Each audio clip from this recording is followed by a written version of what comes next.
warahmatullahi wabarakatuh. Salam sejahtera kepada rakan-rakan sekalian. Alhamdulillahirabbil alamin. Wassalatu wassalamu ala asyrafil anbiya'i wal mursalin wa ala alihi wa sahbihi ajma'in. Yang mulia saudara pengacara majlis Al-Fadhil Ustaz Nazaruddin Tantawi, Ketua Pemuda, saudara ahli parlimen Kelang yang dikasihi, yang berhormat Haji Khalid Samad Timbalan Surajaya, wakil daripada Suaram yang dikasihi Ustazah Wan Ruslina, seluruh kepimpinan PAS, kepimpinan DAP, kepimpinan Adil, badan-badan NGO, para hadirin, hadirat, saudara-saudari yang dihormati sekalian. Alhamdulillah, kita dapat berkumpul sekali lagi pada malam ini. Nak balik sekejap lagi, semua kena cek di bawah tayar, nanti kot-kot ada paku yang ditabur. Satu tong kita kutip sebentar tadi. Hadirin sekalian, saudara yang hadir jangan bermata muka. Semua senyum. Sebut cheese. Cuba sebut. Ramai gigi kuning. Siapa gigi kuning, balik sekali lagi jangan buka mulut. Polis akan tangkap siapa yang gigi kuning.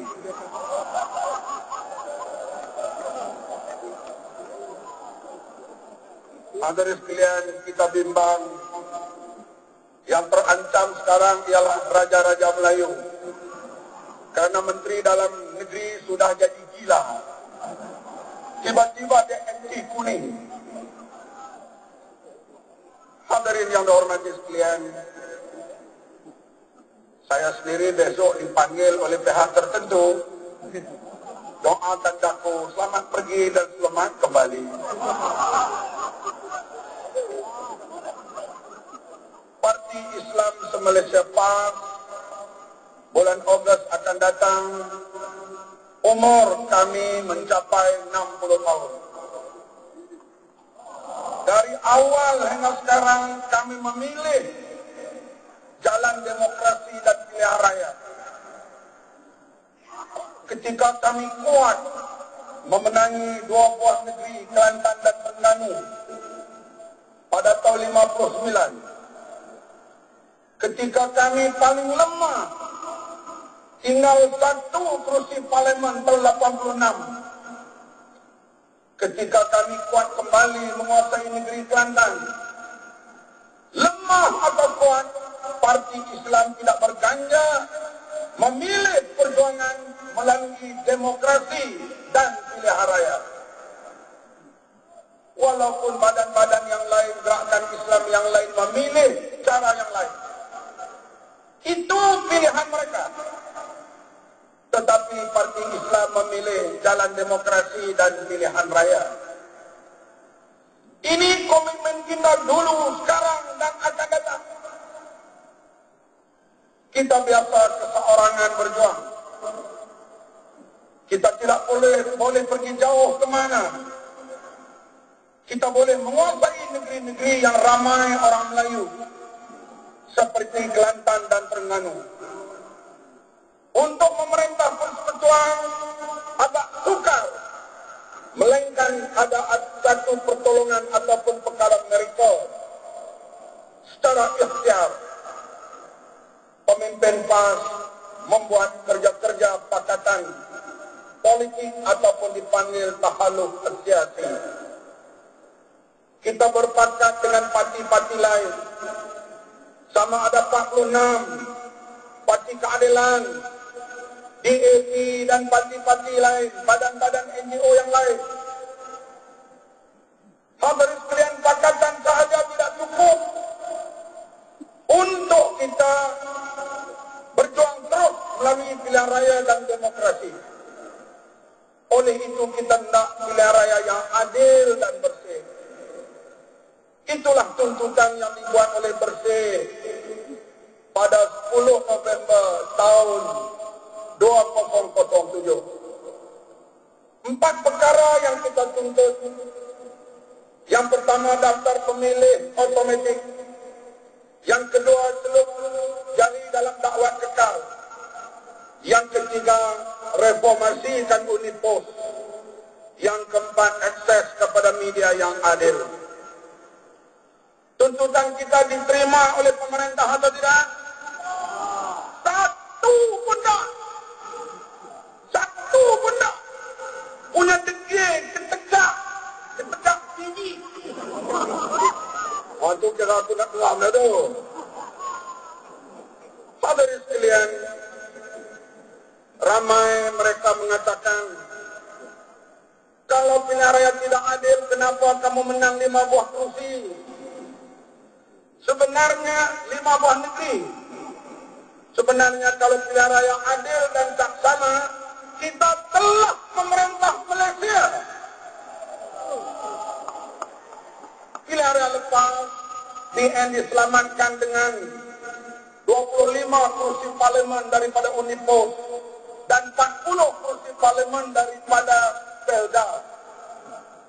Tanpa pokongan tempat ini sebenarnya kita telah pun mengambil alih Putrajaya. Hadirin sekalian, pilihan raya kecil demi pilihan raya kecil kita lalui. Dalam keadaan kita parti politik menghadapi kerajaan yang memerintah. Bukan parti yang mendukung kerajaan, tapi kita menghadapi kerajaan yang memerintah. Kita sabar. Kita terus menyertai walaupun keadaan pincang.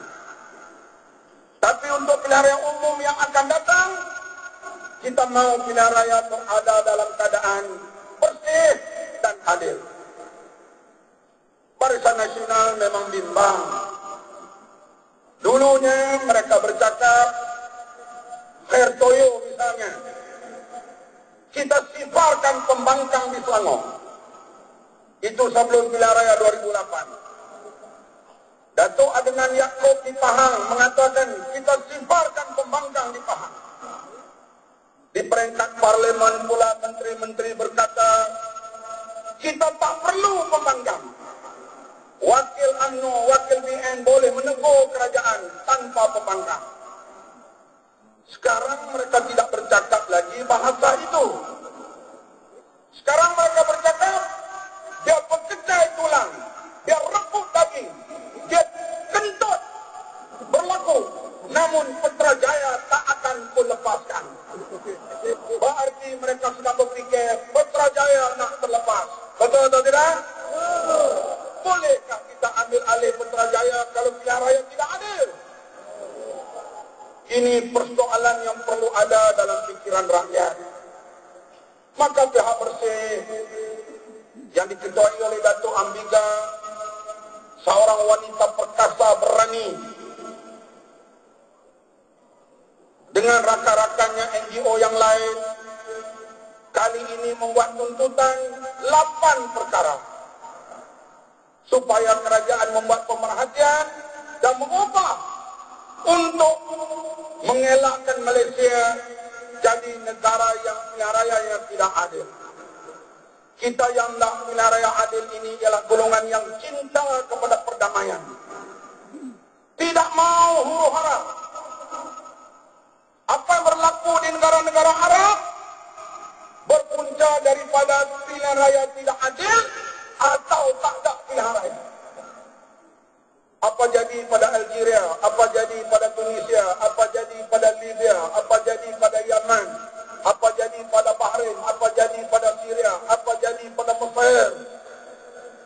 Semua pemerintah itu diktator.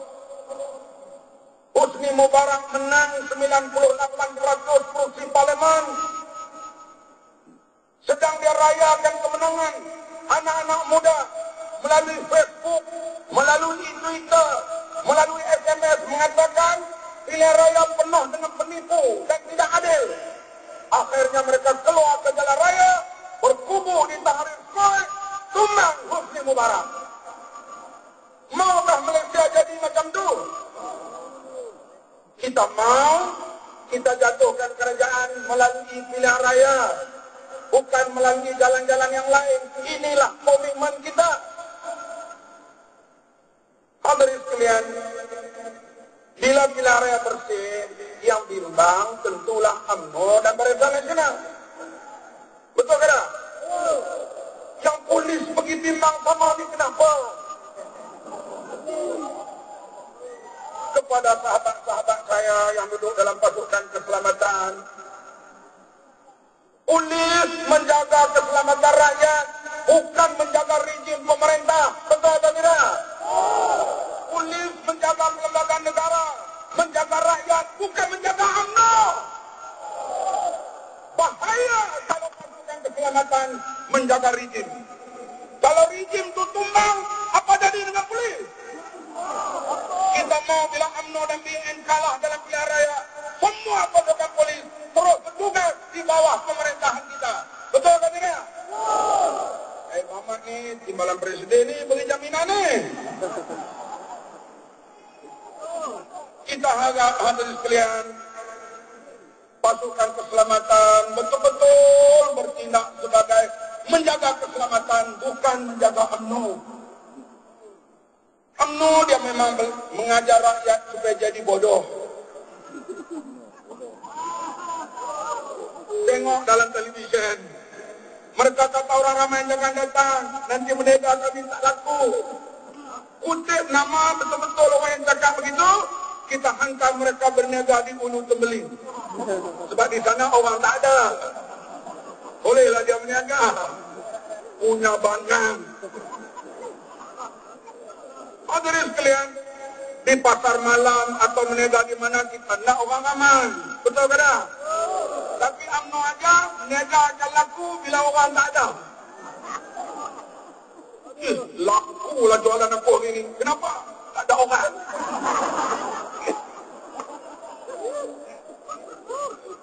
Bila ada himpunan bersih yang aman, tentulah lepas saja walk for demokrasi, hantam memorandum, mereka lapar dan dahaga. Mereka akan cari restoran, kedai makan, air minum untuk minum dan makan. Betul ke tak? Yang mari berkeluarga secara bersantai. Mereka bukan balik pada hari itu, dia nak berjalan pergi Bangi, nak datang Shah Alam, nak pergi Kelang, nak melawat saudara mara. Mereka gunakan bas, teksi dan sebagainya. Maka mereka akan dapat wang yang banyak pemandu teksi. Betul ke tak? Ni pemandu teksi dalam waktu berita, dia kata jangan orang datang. Nanti saya tak laku bawa kereta. Ya Allah punya bangangnya. Inilah UMNO diajar rakyat jadi bodoh, hadirin sekalian. Saudara yang dihormati sekalian, kita berjanji sungguh-sungguh kepada pihak keselamatan bahwa himpunan ini akan berlaku paling aman. Kalau tidak ada usikan daripada sesiapa, satu pasu bunga pun tak akan terbalik. Setuju ke tak? Satu ketul mata pun tak akan terbalik. Kita telah buktikan banyak himpunan kita. Melainkan kalau orang ramai dilepaskan gas pemedih mata, kandang babi pun kita masuk. Bila pedih mata ni, hadirin sekalian, ada daging lapar lah. Peniaga-peniaga tak boleh berniaga kerana air tebu mereka, air ais mereka, cincau mereka dicampur dengan air asid. Siapa nak makan? Nak perut. Sebab itulah kita memberi jaminan soal keamanan.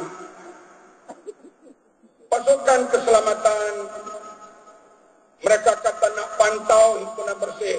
Sila pantau. Dan pantau semua mereka yang mengancam keselamatan. Kita nak pergi, nak berjalan, walk for demokrasi.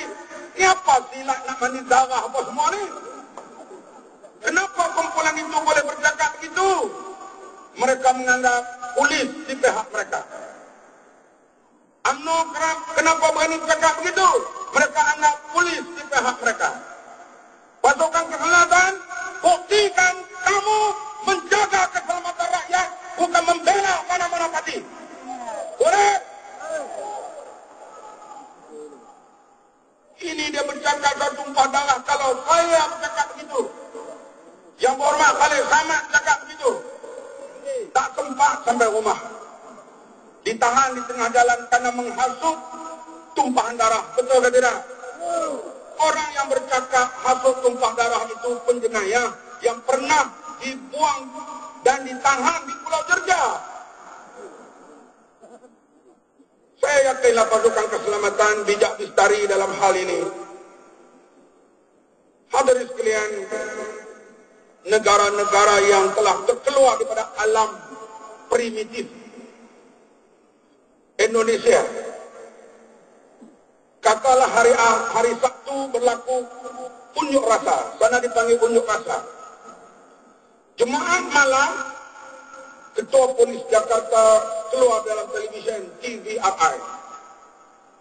Ketua Polis Jakarta akan berucap, dia beritahu siapa yang nak terlibat dalam unjuk rasa besok menentang kenaikan bahan bakar BBM, bahan bakar minyak. Saya harap mereka keluar lebih awal. Nih, Ketua Polis Jakarta nih. Jalan Sudirman di Jakarta macam Jalan Tengku Rahman, Main Road. Gunakan di sebelah kiri. Pihak polis akan memastikan perjalanan lalu lintas yang lancar.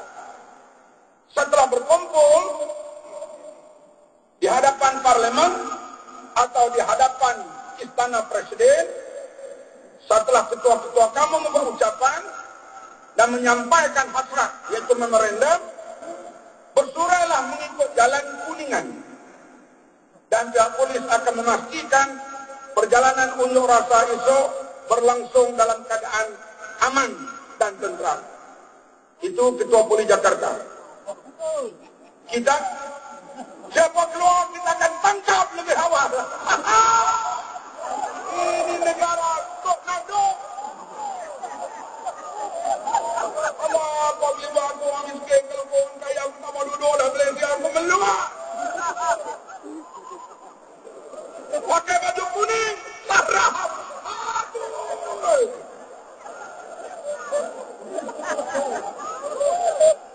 Apalah nasib negaraku ini.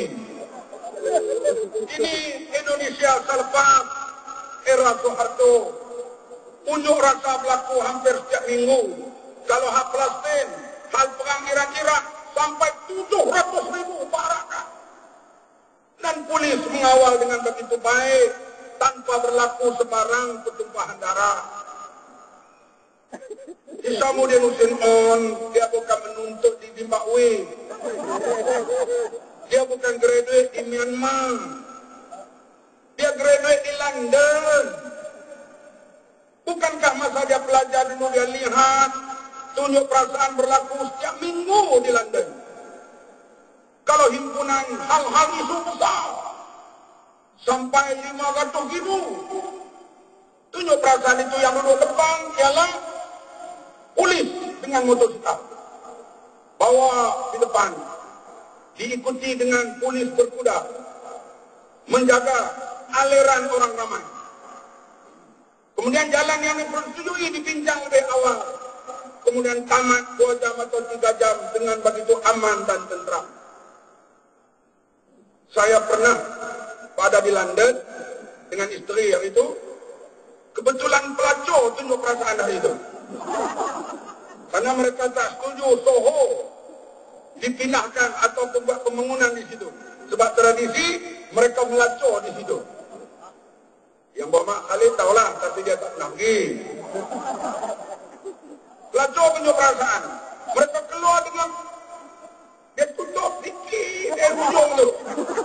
Aku pun keluar tengok. Barakan di hadapannya ialah pasukan bermotor daripada polis.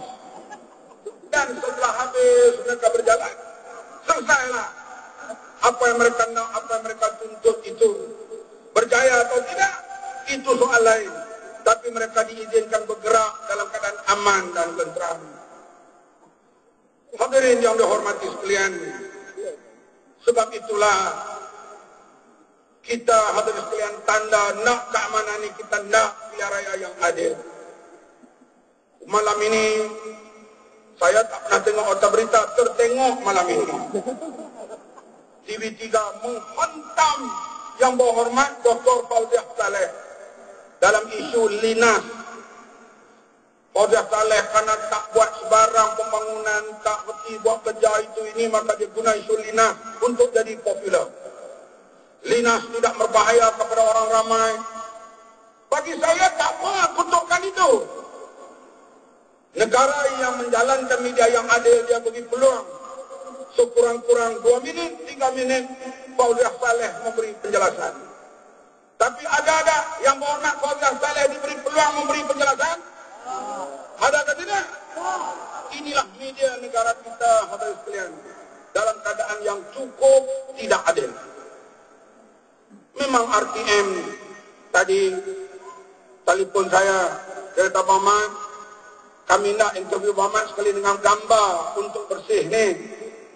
Saya kata, mana RTM? Yang telefon tu perempuan, suaranya lembut saja.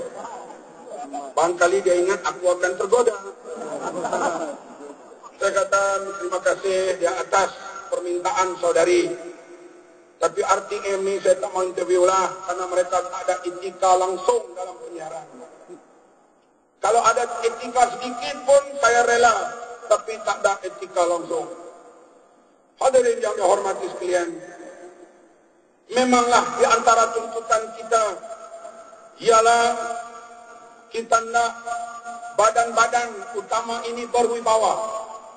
SPR, Polis Diraja Malaysia, SPRM, supaya berwibawa. Malu kita, hadirin sekalian. Report terhadap Taib Mahmud dibuat oleh badan-badan NGO, parti politik, orang perseorangan, terhadap kekayaan yang dia miliki di luar daripada pendapatan dan sebagainya. SPRM tidak bertindak apa-apa. Tetapi sekarang kerajaan Switzerland yang akan membekukan harta Taib Mahmud. Taib Mahmud kemungkinan didakwa di Switzerland kerana wang rasuah, wang tidak suci dibawa disimpan di Switzerland. Setelah Switzerland nak bertindak, baru SPRM nak biasa. Wibawa atau tidak SPRM kita? Lebih dahsyat lagi, hakim Mahkamah Perancis telah memulakan siasatan terhadap rasuah penjualan kapal melalui syarikat Scorpion kepada Malaysia. Di Perancis undang-undangnya hakim yang menyiasat, jabatan hakim, bukan peguam negara. Kemungkinan besar Perdana Menteri kita akan dipanggil untuk menjadi saksi dalam kes rasuah pembelian kapal. Malu dah kita? Biarlah Najib pergi menjadi saksi nanti, dia bukan sebagai Perdana Menteri. Kalau dia jadi ketua pembangkang, bolehlah tahan. Betul ke tidak? Semuanya ini, hadirin sekalian, kita perlu pilihan raya yang bersih. Maka kita bagi ahli PAS tak ada pilihan lagi. Tuan Guru Ni Aziz, Presiden PAS, Tuan Guru Haji Murhadi Awang, Ketua Dewan Ulama Ustaz Harun Aib mengatakan kehadiran 9 Julai nanti adalah wajib. Kalau kamu tak setuju, pergi demonstrasi depan Pulau Melaka. Di atas seruan pemimpin kita itu, maka kita nak hadir dalam keadaan aman dan tentram. Kita pergi dalam bentuk bersantai. Tidak boleh membawa sembarang senjata ataupun ditafsirkan sebagai senjata. Setuju? Dan hadirin sekalian, kita akan lihat satu himpunan yang paling aman, dan kita yakin penuh pasukan keselamatan polis boleh menjaga keamanan rakyat Malaysia. Setuju atau tidak? Orang kata, apa kata rakyat sekarang, gila puasa. Betulkah kita gila puasa? Betul. Kita memang gila puasa sebab kita nak ambil puasa daripada orang gila. Itulah harapan kita. Karena besok hari bekerja, saya tidak mengambil peluang cakap yang lebih panjang. Dan kita harap kita semua bersama dengan NGO untuk menjayakan himpunan aman, menuntut demokrasi dan pilihan raya yang adil di Malaysia. Wabillahi taufiq wal hidayah. Wassalamualaikum warahmatullahi wabarakatuh. Takbir.